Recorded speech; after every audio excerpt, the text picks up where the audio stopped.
All Hit Radio.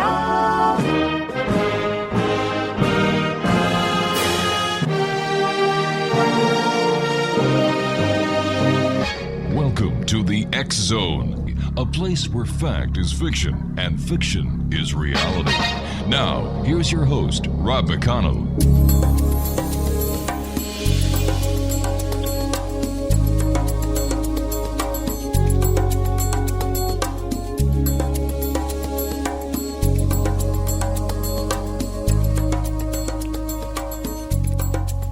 Welcome back to the X Zone, everyone. I am Rob McConnell. We're coming to you from our broadcast center in Hamilton, Ontario, Canada. Worldwide, toll-free, 1-800-610-7035. Email xzone@xzoneradiotv.com. On all social media sites, X Zone Radio TV, and our main website where you can listen to the X Zone 724 365. www.xzoneradiotv.com. X Zone Nation, my guest this hour is Reverend Vera Lauren, and she is the author of The Measure of Christ's Love. And The Measure of Christ's Love illuminates major misconceptions about the traditional Christian interpretations of Jesus' life and teachings. It will ever change the way you view his early embodiment and ongoing current celestial mission. Now, in this first book, these incredible sacred channeled teachings from over 600 pounds worth of material, and many of which have never been revealed, are now being made public with the promise of more to come. Joining me now is Reverend Vera Lauren. And Reverend Lauren, welcome to the X Zone. Thank you, Rob. I'm honored and humbled to be here and have this wonderful opportunity. So thank you and your audience, because they have many choices these days. So thank you very much. I just want to clarify one thing. Sure. I'm not the author of this book. It took three of us. It's my Catherine, my dear friend, was the channel, and a channel like her comes along, I don't know, every 200 years or so, if that. She brings in I shouldn't say a channel like her. She brings in very high-level information, and so we say Jesus is the author, she's the channel, I'm the messenger. so I don't want to take credit. So you've got your own Trinity. Instead of the Father, the Son, and the Holy Ghost, you've got the three of you. That's good. Fascinating. That's very good. Thank you. Yeah. Tell me about The Measure of Christ's Love. When did it all start? Okay. Well, when it all started, I guess it was lifetimes ago, because it was the book I was always writing. And I have to tell you, I am more shocked than anyone that I am involved in this. When I was first visited and asked to do this work, I said, excuse me, first of all, I've never been a big Jesus thumper. I've always been involved with spirituality. The paranormal is my normal. And that's what Catherine and I had in common. And ever since I was 2 years old, I have memories that date back to then. So when I was asked to do this work, I said, I'm more drawn to Eastern philosophies and things like that of that nature. Even though I'm a recovered Catholic, this wasn't my main thing. I had great respect for Jesus, but I looked at him as a brother or as, someone who was an example of our potential, which is how he'd like us to see him. Right. And he was very aware of all this, and he said, no, we need your expertise. And Catherine, as I say, she's passed. She made her ascension in 2010. And she was an incredible channel, very clear, but she was never considered herself an academic. And it was hysterical because I would take the channelings, all the channelings, and sit there with them, and I would try and hammer out the different concepts. And sometimes Jesus would speak to me directly in a whisper, and he's very funny, by the way. Is he? And then, has a great sense of humor. And Catherine, I'd call her up and I'd say, I don't understand this. I don't get this concept. What's going on? And she'd say, well, where'd you get that information? She wouldn't even remember that it was something she had channeled.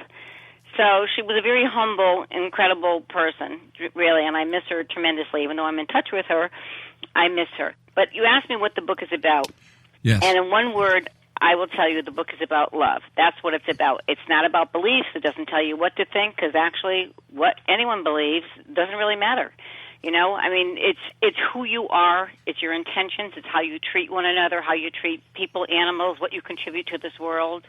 And the subtitle of the book really explains it all when he says, in his own words, Jesus reveals the mysteries of his teachings and clarifies major misinterpretations, and that's what he set out to do.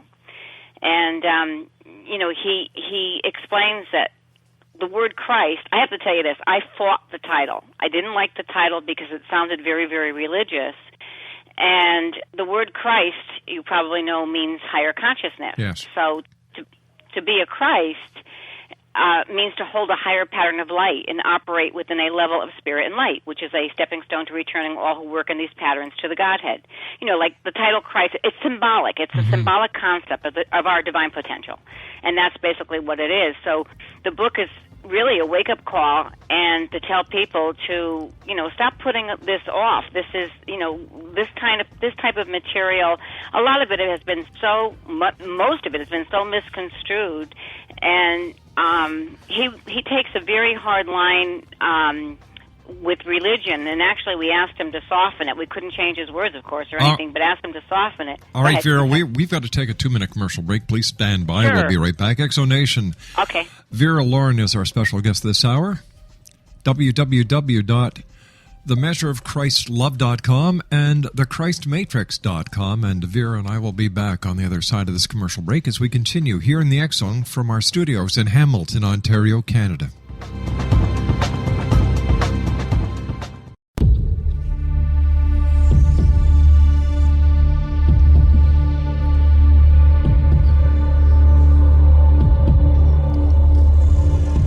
Welcome back, everyone. Reverend Vera Lauren is our very special guest this hour. She's one of the 3 people who are responsible for a fascinating book that is out. It's entitled The Measure of Christ's Love. And you know what? This book would make a fantastic Christmas gift. It really would, because it has a single message that resonates with Christmas. Love. It's plain, it's simple, it's honest. And if it sounds honest, Exonation, you know it is.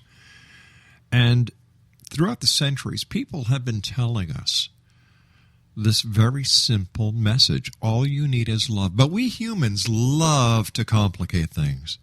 If it's too simple, it can't be right. There's got to be more to it. And yet the most beautiful, precious things in each and every one of our lives is a child. And a child only knows simplicity. And a child is a product of unconditional love. They love unconditionally. So I think we should learn a lot from the children that we're blessed to be in our lives. That, number one, life is simple, we complicate it. And this life, the entire message, the entire meaning, the entire existence is one 4-lettered word.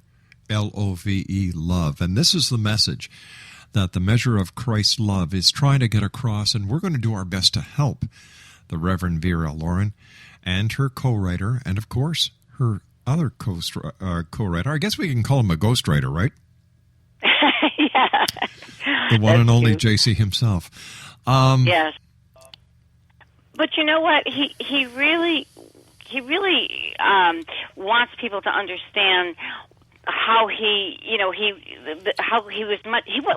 was not at all appreciated when he was alive like he is now. He told us he's much more popular now than he was then. And the one of the main points he made, he said he didn't die for our sins, and that what he did do when he came was create a shift in awareness to a higher consciousness, and he dedicated his life as an example of our potential, that one day, too, we would all become Christ. And that's the main point. And so, as you say, back to what you were saying about love, that's what he's saying. It really is that simple. And with this book, it can get very deep. All metaphysical philosophies can get very deep, or you can go, I always say it's like a gradation of a lake. You can go in up to your ankles or over your head. But when reading, you can always ask and pray to be taken to the level of what your understanding is. And so that's what we do. But I also wanted to tell you what this book is not about. It's not recycled metaphysical nonsense that never reveals the whole truth. And, nowadays, you run across a lot of work that isn't original. It's someone's read a book or written a book about that, And I get upset when people say, well, I have visualizations or I have positive thinking and it isn't happening for me. And they have to understand that there's many levels involved with any kind of co-creation or anything in our life. There's layers and layers and layers of things, and we give absolute scientific techniques to take you there, to have you find your own inner truth. Again, not about beliefs. We don't teach that. He does clarify misinterpretations of many of the biblical accounts, but it really is to help you find that inner truth. What's true for you may be different for someone else. So, Vera, why would anyone believe these teachings are really from Jesus Christ and not something Catherine just made up? Right. Well, maybe they don't. Maybe they don't. They have to realize that even the Christian Bibles were channeled. Look, we're not on a mission to change. Yeah, we're not on a mission to change anyone or intend to convince anyone of anything. For me, this is, experiential. When you read the material, you will know if it rings true to you. When we were first distributing the book, one of the major distributors in the United States said to us, wow, we see every book that comes across our desk in the last 30 years, and this just rings of truth. You just know. But we do give a scientific explanation of the channeling process. Jesus explains exactly what happens when he channels. He says that, first of all, because we don't have a corresponding language to fully comprehend the levels of mastery it takes to clearly experience everything, he said we have to use words or symbols and signs to illustrate things to people. So love in its purest form is the closest image and understanding most Americans are able to grasp. So he said that Americans, I meant to say humans. He said that, and you're in Canada, he said that channeling process is that divine messages can only come through someone who's able to carry the frequency of the Christ. And they have to have really extremely pure hearts. So I'm going to read this little sentence here when he says, when we, the Ascended Masters, and I speak through our oracles, there is a piercing light that descends through the crown center and oversouls the physical form. And that's how he utilizes the voices to bring out his work. And sometimes it's not even a voice. It's that you hear outside of yourself. Like when first time I ever heard him talk, it was in my head. And I was answering him, and all of a sudden I realized what was happening. I went, oh, my God. Wow. It was really just the only other experience that was ever more unbelievable than that was when I was taken to the inner planes, the other dimensions, and I felt like I was intoxicated with love. You don't have to die to have, or you don't have to have a near-death experience to have that feeling. Like you hear people say they visited heaven, and so many people say, well, gee, if I have surgery, maybe I'll have an out-of-body experience. You can achieve the same thing through meditation. Let me ask you something. I'm a believer. I don't doubt Catherine one bit. Over the past 23 years of doing this show, I've had the pleasure of learning so much and having the ability to share with so many people the wonders of life that I believe we've only scratched the surface in understanding. So having said that, when Jesus is communicating with Catherine, does he say anything about the present state of the world, all the sickness, all the sorrow, all the wars? What are the messages that he channels to Catherine that we can share tonight?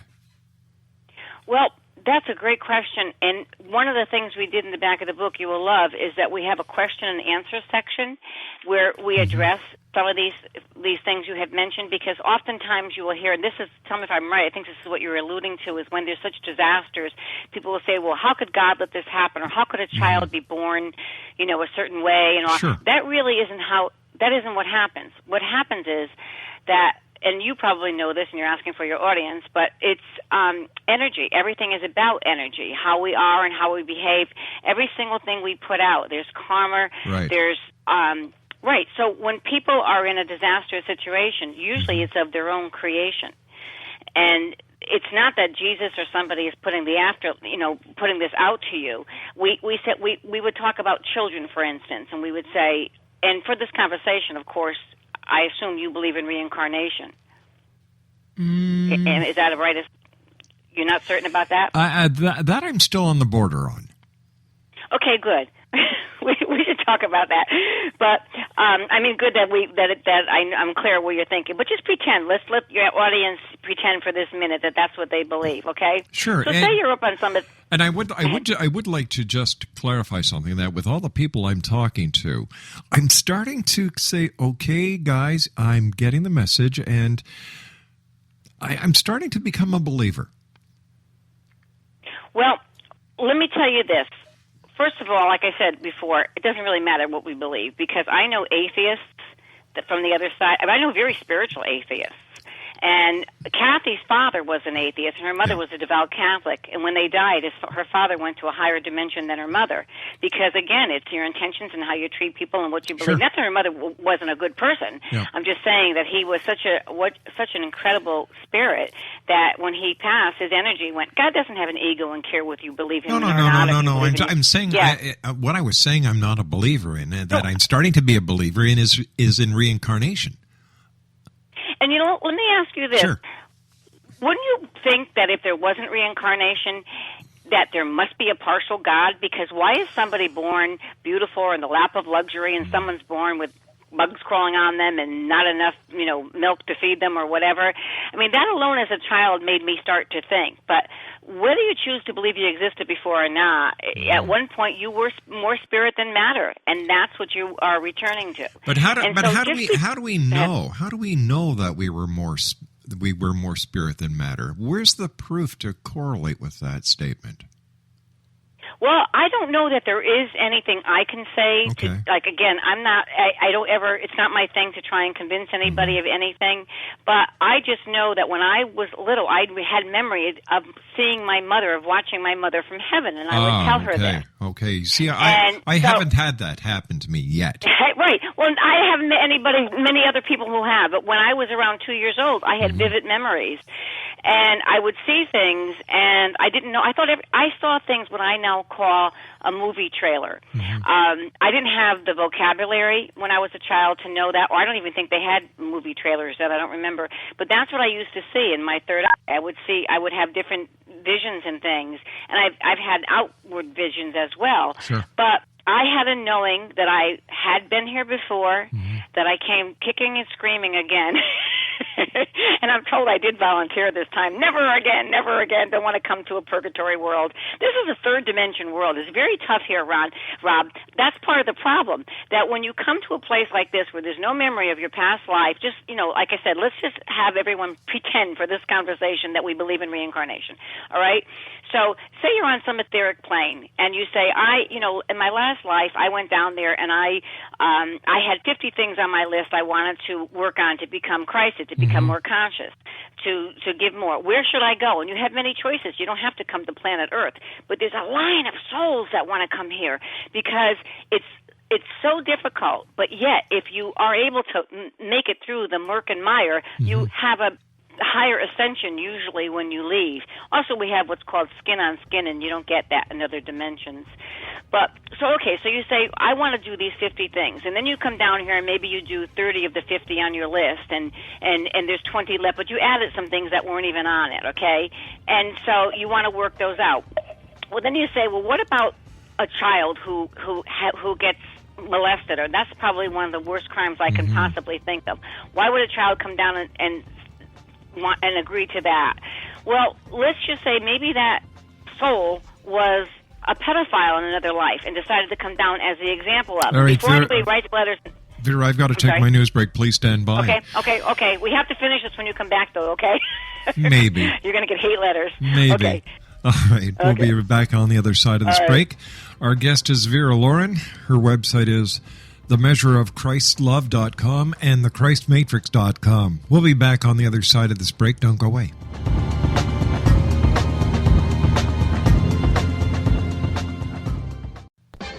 I'm Rob McConnell, and welcome to the X Zone, a place where fact is fiction and fiction is reality. Today on the X Zone, the world of psychic fairs.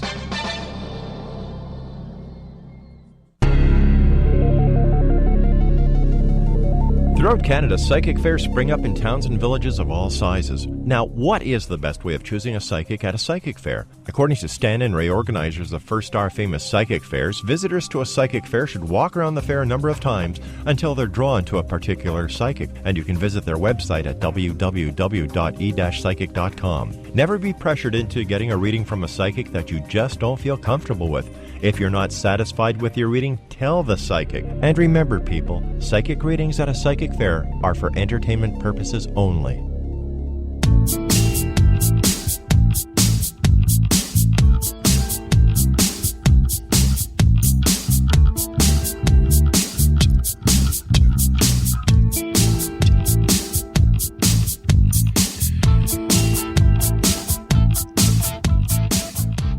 Welcome back, everyone. Reverend Vera Lauren is our special guest this hour. She's one of the Trinity that wrote The Measure of Christ's Love. The website is themeasureofchristlove.com and thechristmatrix.com. Great having you with us, Vera. Tell me, before we went to the break, I kind of cut you midstream because I know there's something else you want to tell. We were talking about reincarnation, why some people want to come back as a child who gets molested, and you were telling me that. Go on, continue. Well, not all children who are molested were pedophiles. I just giving one example of it. For instance, and another one would be if somebody was a miser in one life, he might come back and have to go through, reincarnate to go through that to understand the injustice of that. Sure. But with reincarnation, did you know that originally the original Christian Bibles taught reincarnation? Well, I think that another aspect of reincarnation that was kind of compressed was when Christ rose from the dead.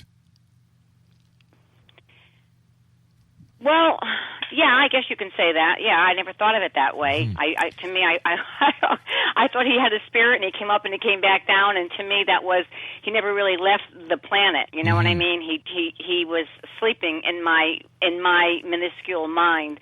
But you're right. But with reincarnation, one of the things that people always ask me is if you come back as an insect or something, and I say, oh my God, wouldn't that be horrible to go through all those lives? I mean, because they say we go through hundreds and sometimes thousands of lives, and can you imagine coming back as why would you want to raise your consciousness only to come back as a bug? You know what? I agree with you 100%, but wouldn't that mean that the person's consciousness when they passed was lower than a bug, and in order to come back and start the ladder again, they'd have to come back as a bug to start the ladder again? No, no, but I got to tell you, some alien races. We explain all this in the book. We touched on, and this first book, it's an introduction to all the books to come, and I wanted to get everything in there. It was it's 314 pages. I'm working on 3 other books now, so I can't remember. But originally, it was 860 pages long, and I said no one's going to read all this. People don't read a lot today. Everything's so fast and quick with the internet and things. So what I preferred to do was break it down, but touch on a lot of different topics so we would understand. Like we even get into Genesis and all, and so he does discuss why that happens sometimes, and even mosquitoes and things like that were made from the lower nature. He said that the human consciousness is intended to hold a separate DNA structure from the elemental kingdom, so that's why you wouldn't come back as an insect or an animal. But they... Not all insects or animals are part of the lower aspects, and most animals are from divine creations. But some vile creatures did descend to a much lower consciousness for a period of time. Wow. So, Listen, I was wondering if you could tell me what Judgment Day is. A lot of people believe that we're in the end times, the times as depicted in the book of Revelations, the second coming of Christ. So what is Judgment Day according to the one person who would know better than anyone else, Jesus Christ himself? You want to hear what it is? I'll tell you. There isn't any Judgment Day. There isn't any. There's no such thing as Judgment Day. Rather, it's a balancing of karma, of cause and effect before karma, before the karmic board. Let me explain how this goes down. Okay. when you die, my expertise is death. That's one of I have two expertise, and that's one of them. I'm an emotional healer, and my expertise is death. And I've been taken to the karmic board and taken to these different dimensions. And what happens is this. When you first cross over, whatever your belief system is, just say you believe that there's going to be St. Peter at the pearly gates. And if you think that's what's going to happen, they actually put on a little scenario and they set you up. However, they don't put, 17 versions or something like that for that's your belief system. That's not going to happen. But they put on, and then you'll have all your loved ones from this life and other lives, and and everyone is there to greet you. And there's a time of respite when you first cross over. You get acclimated, because a lot of times you don't know that you've actually died, especially if you've been on drugs or you've been very ill and you've had a lot of prescription drugs pumped into your body, or if you're very young and you're in an accident. Because when you go out of your body, have you ever been out of your body? Yeah, I believe I have, yes. Okay, and it's as easy as, if someone were to wax your body completely and drop a silk nightgown over you and it drops to the floor, it's even easier than that. You don't even realize you're out of your body at first, right? It's so effortless to leave your body. And so when you die, if you don't have an awareness of this and you don't know about the light and stuff, you may be a little bit confused. So you have your guides and all that to help you and take you there. And then after maybe you're on the fourth or fifth dimension, and after a while, like I said, you say, you know what, I'm ready for some more lessons or whatever. So you go stand before the karmic board. And the karmic board is nothing to be feared. They are so nice. And what they are is like, they love this example I gave one time. They said, yes, we like this. They're like a coach. If you went to a gym and you said, I want to get washboard abs like, Rob McConnell. And they would say, and they would say, okay, this is what you have to do. And you go, okay. So about a month later, you come back and you say, listen, I like what I have, but now I want to get some big biceps or something. And they would say, all right, this is what you have to do. So they really are a coach in that way. They don't come down on you. There's not a judgment. You know what happens? Your energy patterns create a bridge to a circuit that the soul is judging, and you set up lessons based. You set up a lesson for you based on that judgment. That's what happens in this life. We judge ourselves. We're harder on ourselves. So when you go before the karmic board, you have to re-experience every good thing you ever did, everything you ever contributed to whatever world you were on, if it's planet Earth or wherever, but also every negative thing you ever experienced, you have to re-experience. And so that's when people get upset, not because they're upset with the karmic board, but they're upset for what they had done in their previous life to someone, or, what they contributed in a negative way. So, but the Christ also intercedes for you during your life review, and it's really it's less about judgment. It really isn't. So, and he said he's completely incapable of judging anyway. That he merely views stages of growth in each of God's creations. So what is the second coming of Christ then, and what is the travesty, the disaster of the Book of Revelations? Oh, well, you know what? For me, the Book of Revelations is a little bit out there. Me too. I agree with you. Yeah, a little crazy, cray-cray. The second coming is really intended to be the development within of the human soul. Oh. So to get us to the Christ plan, it's really within you. Jesus is not coming back here. He's not going to, like he puts it in the book. I think he says something like, "I will not be born of woman again." It happens in the hearts and minds of every one of us. It's when I explain on the top of the show that Christ means higher consciousness. Right. So when we each become highly conscious, allowing Christ to embody every soul, not Jesus to embody every soul, but the Christ energy. Because there's many, many Christs. The first Christ that I know of on record ever was Krishna, because the word Krishna means Christ, and the word Hari means hail. So when we would see back in the 60s and 70s, a lot of you'd see the Hare Krishnas in the airports, and people would call them crazy. They were saying, "Hail Christ, hail Christ." Was Christ the Son of God, and who is God? Okay, well, gee, I can answer that. Well, I can. Thanks for having so much faith in me. No problem. Yeah, no, I have no idea and could never fathom what God is other than love. For me, like I say, being on the other side, I was intoxicated with love. I can't define God any other way. I know he has a face. Okay. I know that much. And Kathy has many anecdotes in the book and experiences about what she's had with God and talking directly with him. But Jesus explains that each and every one of us burst from the Godhead at the exact same time. He said, my soul was cut from the same light as yours. That's why when people say to me, oh, he's an old soul or he's a young soul or whatever, no, everybody is the same age, soul-wise. Maybe somebody is more conscious or had more lives or something like that. But what was the other part of your question? I'm sorry. I asked you if Jesus was the Son of God, and if so, who was God? Okay, he's the Son of God. You're the Son of God. I'm the daughter of God. My husband's the Son of God. He's no different than we are. And people turn around and say, "Well, Jesus had a son, and this is his only son." We're all sons and daughters of God. That's what that means. He appeared in his lifetime. He appeared to walk above the masses because he was so highly conscious and earned that from many life experiences. He didn't succumb to negative thinking.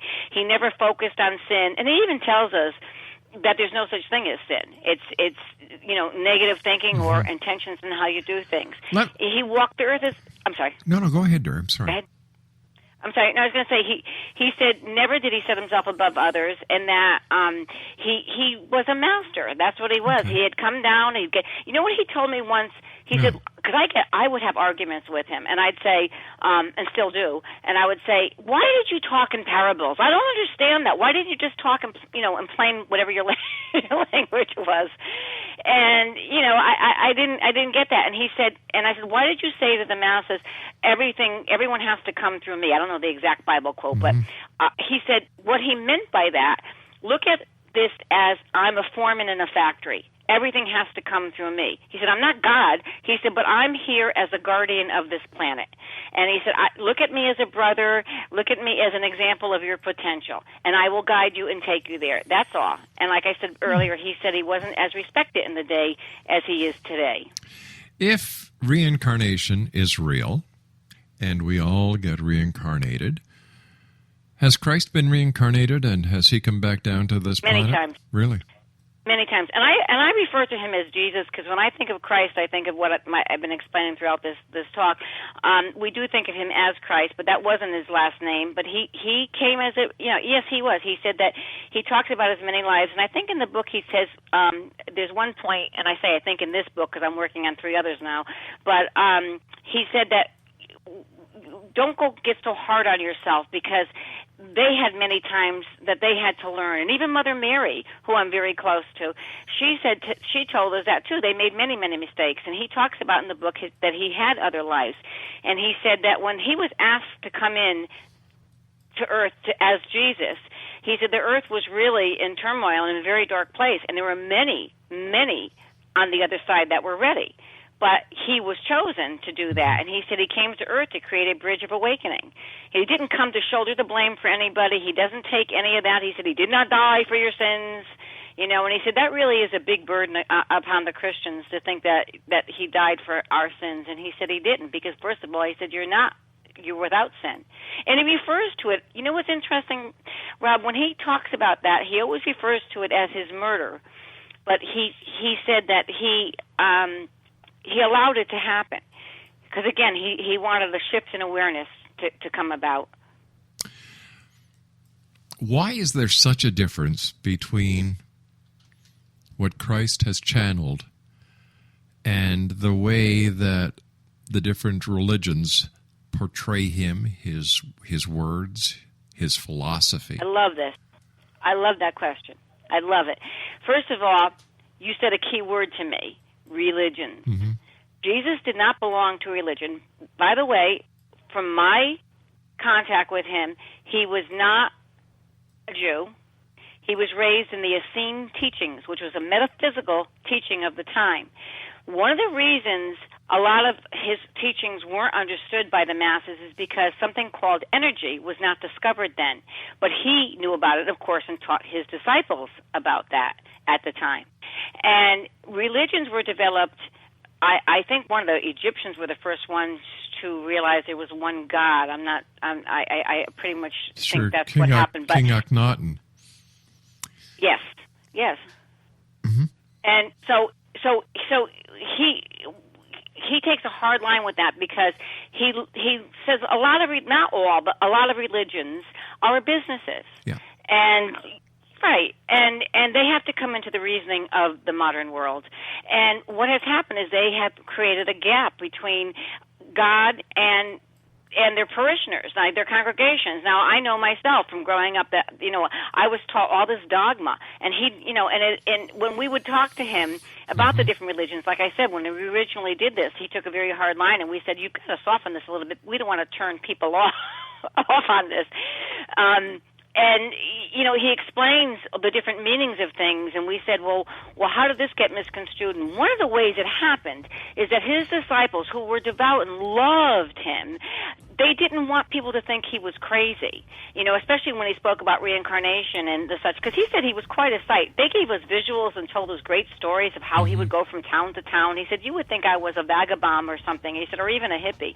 He said, we were all dusty and dirty. There were no showers back then. Even jumping to something else I'd love to tell about Mother Mary is that when she talks about... Why don't you tell us about Mother Mary on the other side of this break? We have to take our final break. Okay. Exo Nation, Reverend Vera Lauren is our guest. The name of the book is The Measure of Christ's Love. Website, themeasureofchristlove.com. And there's also another website, thechristmatrix.com. We'll both be back on the other side of this break as we wrap up this hour here in the X Zone.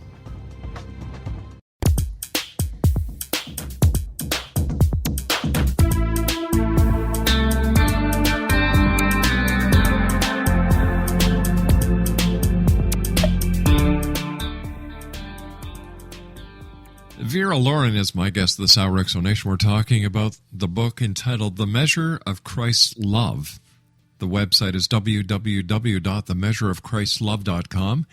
And there's another website we'd like you to check out at www.thechristmatrix.com.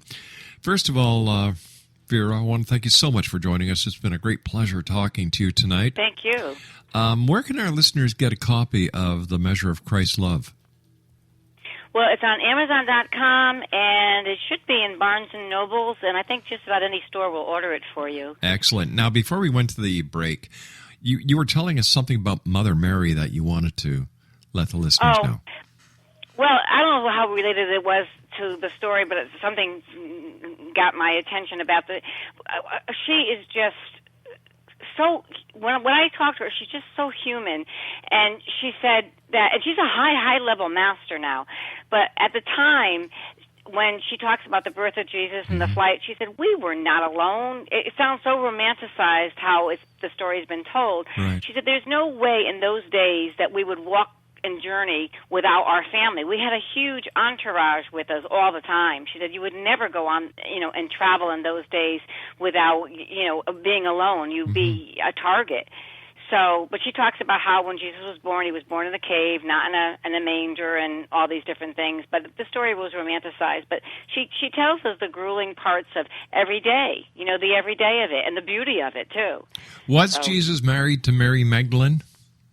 No, and I'll tell you about poor Mary Magdalene. Oh, my God, that woman, what a saint she is. The reason she got labeled a whore was because the religions of the day did not want women to be taught. They weren't even supposed to be educated in any way, shape, or form. And Jesus refused to do that. He refused not to do it. He had women in his teachings, Mother Mary and Mary Magdalene and others, right. And because of that, they labeled her so she would be dismissed. They didn't want her teaching and helping others, and no, that's not true. And he was not married. I'll tell you something else. An ascended master.